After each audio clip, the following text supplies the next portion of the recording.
Thank you, Mr. Speaker. Mr. Speaker, I rise today to express support for my legislation, H.R. 2292, which would extend the construction period for the hydroelectric project at New York City's Cannonsville Dam in Delaware County, New York.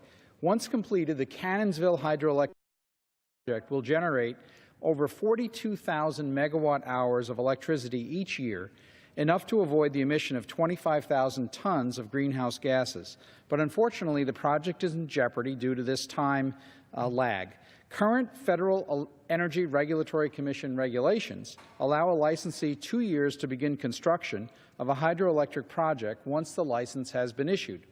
The FERC may extend the deadline for an additional 2 years, but this may only be done once. If construction has not begun on the project by the expiration of the second extension, the Commission will terminate the license, risking all the hard work and planning that have been put into the project development. I introduced this legislation to further extend the deadline for construction at the Cannonsville site because the second FERC-granted extension will expire shortly and construction has not yet begun.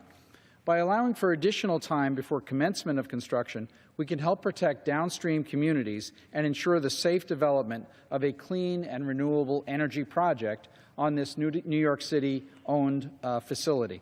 Mr. Speaker, I would like to thank Mr. Upton, the chairman of the subcommittee, and Ms. DeGette, the ranking member of the subcommittee, and also thank the sponsors from New York State on this bipartisan legislation, including Mr. Espaillat, Ms. Meng, Mr. Nadler, Ms. Clark, Mr. Engel, Mr. Tonko, Mr. Donovan, Mr. Collins, and Ms. Maloney.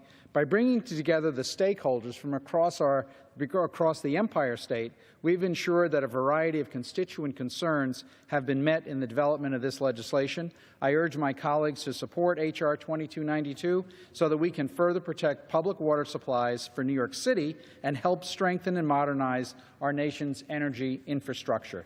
I yield back. Gentlelady